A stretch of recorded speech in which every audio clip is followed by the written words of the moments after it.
Halo Sobat Estrus Mania, balik lagi pada channel pertanian kesayangan kita semua, Raja Estrus Channel. Apa kabar semuanya? Semoga semuanya dalam keadaan sehat selalu ya. Pada kesempatan kali ini Mimin ingin memberikan informasi tips mengenai analisa kelayakan usaha dan teknis budidaya burung puyuh ya. Pada video sebelumnya Mimin sudah membahas mengenai analisa kelayakan usaha dan teknis budidaya sapi perah.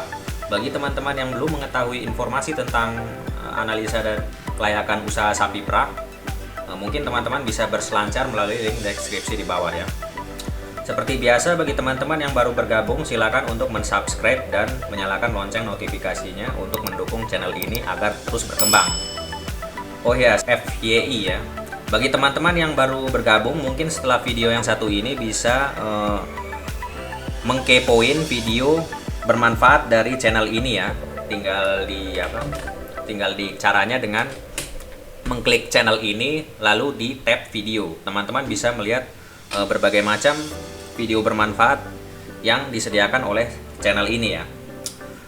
Oke, baik, selanjutnya kita langsung masuk ke pembahasannya ya. Untuk mengetahui biaya produksi telur puyuh, kita terlebih dahulu harus mengetahui data performa dari produksi telur puyuh itu sendiri. Di Indonesia saat ini jenis puyuh yang paling banyak dibudidayakan untuk menghasilkan telur puyuh adalah Coturnic japonica ya. Nah, untuk itu Mimin akan mencontohkan analisa data yang bersumber dari data yang Mimin dapatkan. Tentunya dari berbagai sumber ya. Dan untuk datanya sendiri teman-teman bisa mendownloadnya melalui link deskripsi yang Mimin sudah sediakan di bawah video. Nah, untuk teknis budidaya burung puyuh itu sendiri, teman-teman bisa membeli buku yang satu ini ya. Jadi di dalam video ini Mimin akan cenderung membahas mengenai analisa kelayakan usaha dari burung puyuh itu sendiri ya.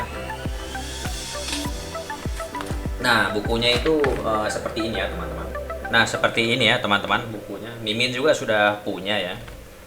Nah, Mimin sendiri pernah beternak burung puyuh waktu di Sekolah Vokasi Institut Pertanian Bogor. Nah, tapi pada saat ini Mimin akan membahas analisa data berdasarkan sumber yang Mimin terima ya. Untuk data performa dari burung puyuh sendiri, Mimin sudah rangkum ke dalam Microsoft Excel. Teman-teman bisa melihatnya. Ini data ini Mimin dapat dari berbagai sumber ya, seperti standar bobot badan, terus feed intake kumulatifnya gitu, feed intake harian,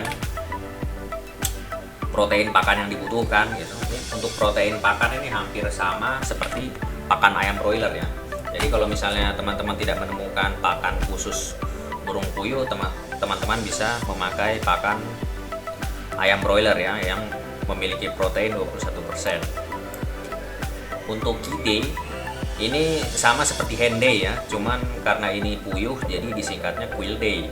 Untuk produksi rata-rata telurnya Mimin juga sudah merangkumnya ya. Nah, untuk IOF KC ini adalah income di luar yang sudah dipotong biaya bibit burung puyuh dan biaya pakan ya.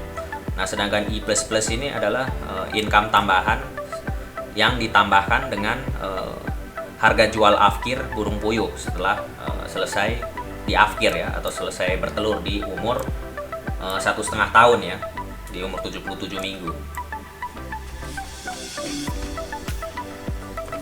Nah, seperti ini ya teman-teman datanya. Jadi untuk kurva produksi telur burung puyuh itu bentuk kurvanya hampir mirip-mirip dengan produksi telur ayam ras petelur ya. Cuman burung puyuh ini dia mulai bertelur di umur 6 minggu ya teman-teman. Jadi lebih cepat gitu dibandingkan dengan unggas yang lainnya ya. Burung puyuh ini mulai bertelur di umur 6 minggu ya.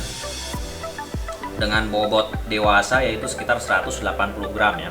Nah, ini Mimin asumsikan misalnya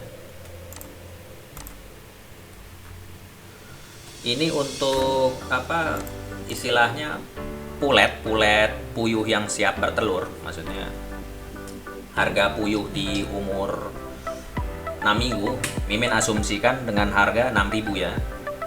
Nah, terus biaya pakannya Mimin asumsikan Rp8.000 ya. populasi yang dipelihara misalnya 3.000. Untuk harga telur puyuhnya sendiri itu 35.000 ya. Nah, ini sekedar informasi ya. Biasanya bobot dari satu butir telur puyuh itu berkisar sekitar 10 gram per butirnya ya teman-teman. Jadi kalau misalnya 1 kilo itu mungkin kemungkinan berisi 100 telur ya. Berarti satu telurnya itu harganya sekitar 350 perak ya teman-teman. Nah, sedangkan harga daging puyuh afkir setelah 1,5 tahun itu dihargai sekitar, asumsinya itu 30.000 per kilo ya. Nah, ini perhitungannya. Jadi kalau misalnya teman-teman pinter Microsoft Excel, teman-teman bisa membuat datanya seperti ini ya. Nah, terus apalagi yang dibahas gitu. Mungkin dengan adanya data ini dapat memberikan referensi bagi teman-teman yang ingin berusaha atau berwirausaha di bidang peternakan ya, terutama di peternakan burung puyuh ini ya. Kalau misalnya teman-teman dapat pangsa pasarnya, nah mungkin ini bisa menjadi pilihan ya bagi teman-teman yang lagi nganggur ya. Nah, mungkin ini dari teman-teman ada yang bertanya, nah Min, ini bagaimana tingkat akurasi dari data ini gitu? Apakah data ini akurat gitu? Nah, ini Mimin akan membandingkan dengan referensi yang Mimin dapatkan ya. Menurut Pak Wahono tahun 2015 dalam buku yang berjudul Beternak Puyuh di Pekarangan Tanpa Bau, menurut beliau mampu menghasilkan 3,3 juta per 3.000 ekor dalam sebulannya begitu.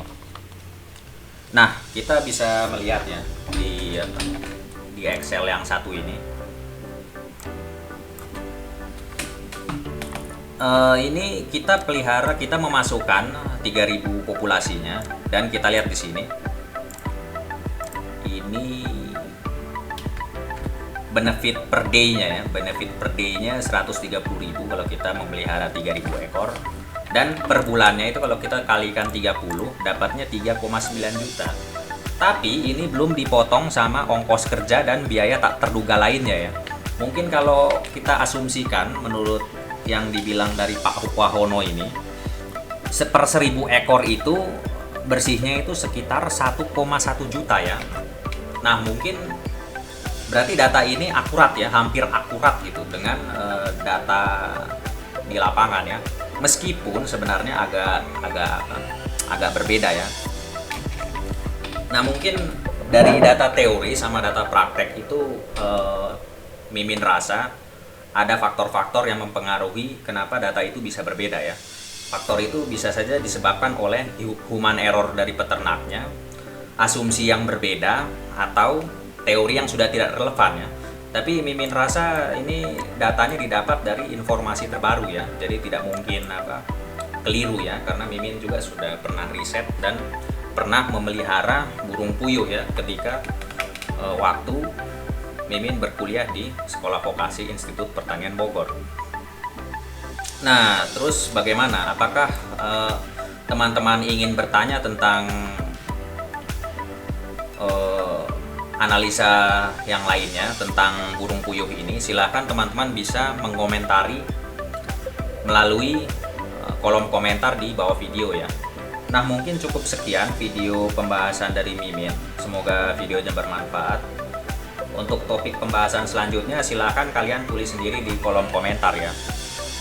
Tapi kalau Mimin punya ide video, Mimin tetap akan membahas langsung melalui updatean selanjutnya.